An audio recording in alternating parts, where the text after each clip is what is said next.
tugiye kureba rero ubuhanuzi butarasoza, ubuhanuzi bwo mu isezerano rya kera. Nubwo twumva abantu benshi bavuga ngo amategeko yavuyeho, Imana yazanye isezerano rishya, ariko Imana ubwayo irivugira ngo ntibikabe. Turebe ubuhanuzi butari bwasoza. Ubuhanuzi tugiye gusoma mu gitabo cya Yesaya kugira ngo turebe ko iby'Imana yavuze bizaba bisoje bitari byaba. Turebe muri Yesaya 25:8, kandi urupfu azarumira bunguri kugeza iteka ryose. Uwiteka Imana izahanagura amarira ku maso yose, n'igitutsi batuka ubwoko bw'Imana azagikura ku isi hose. Uwiteka niwe ubivuze. Imana izakuraho urupfu burundu. Ibyo ntabwo byari byaba. Urupfu ruzavaho burundu. Ikintu kitari cyasoza, urupfu ruzavaho burundu. Ibyo ntabwo byari byaba, ntabwo urabibona. Ibyo batuka ubwoko bw'Imana aho bwanyangiye hirya no hino ku isi, abantu bavuga ngo ubwoko bwarabuze, Imana izongera ubuvane aho bwagiye mu mpande z'isi, nimara kubukusanya ibihe by'ibihe birangiye, urupfu ntiruzongera kubaho ukundi. Ibaze muri icyo gihe kubaho ubuziraherezo, nta rupfu ruriho, tubona Imana amaso ku maso, ntako bizaba bisa. Dukomeze rero Yesaya 25:9. Ibyo nibimara kuba, abantu bose bazavuga bati ni Imana yacu ibikoze.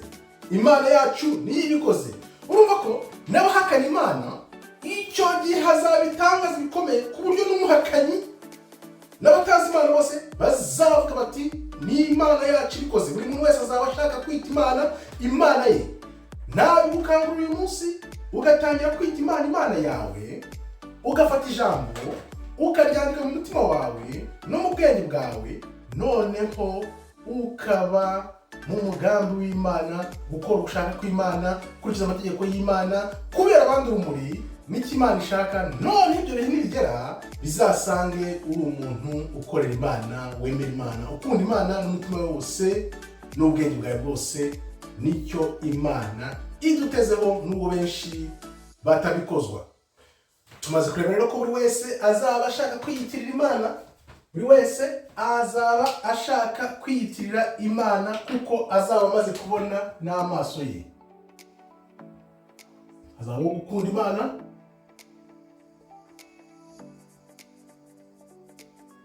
ikindi kizaba, abantu bazamenya ubutabera nyabwo. Ubutabera nyabwo abantu bazabumenya. Reka turebe Yesaya 25:9.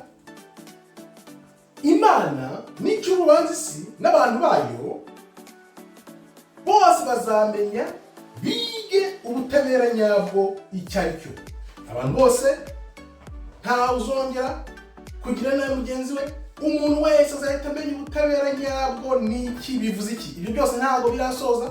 Urupfu ntiruravaho. Abantu bari basakuza ngo bavuge ngo Imana ni Imana yacu, bose bazi icyarimwe. Abantu ntibazi ubutabera nyabutabera n'ubuhe, kuko bibereye mu guhemukirana, mu mashyari, kugambanira. Ibintu nk'ibyo bibabaza Imana, bidafite umumaro n'agaciro imbere y'Imana.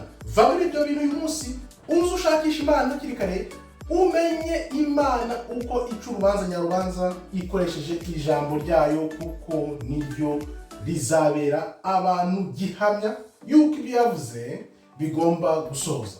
Icyo gihe rero Imana izakoze ikimwaro abanzi ba Isiraheli bose.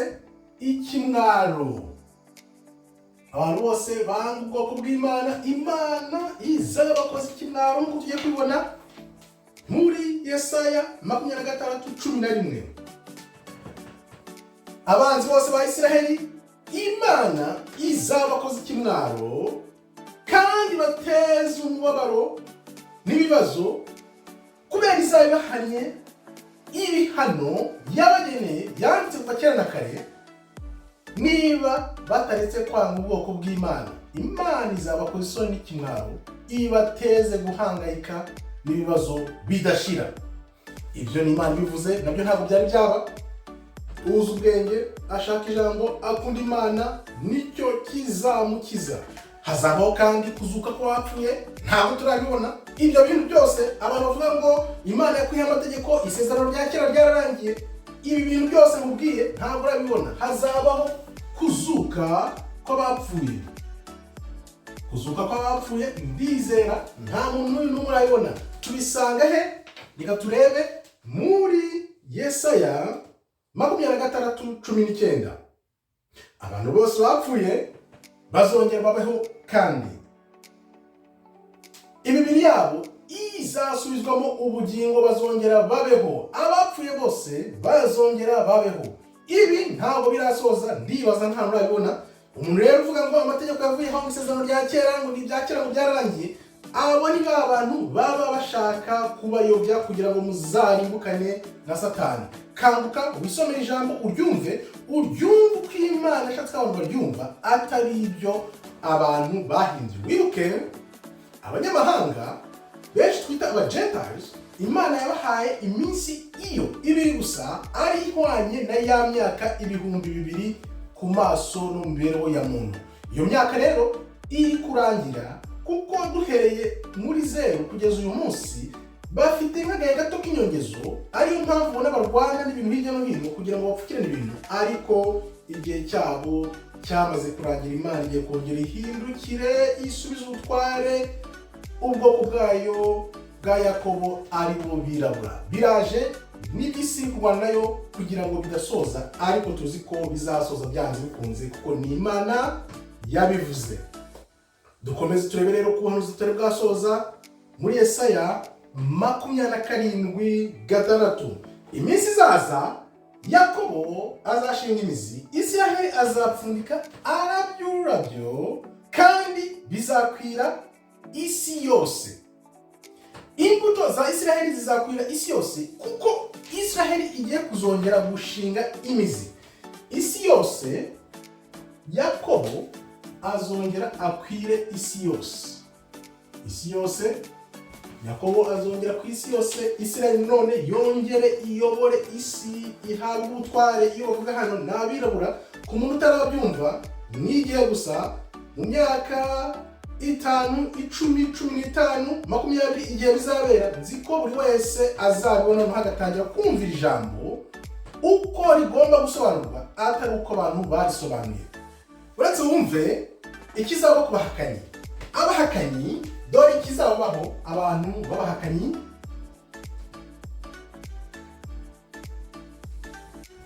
Bantu b'indeba, uretse wumve uko bizabagendekera. Yesaya 27.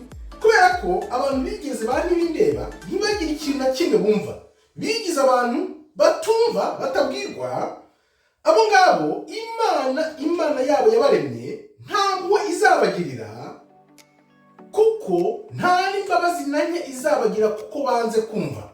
Umuntu wese wibeshya ngo Imana ni urukundo, Imana nta kizagutwara, Imana iravuga iti kuba warigize ntibindeba, ntiwumve.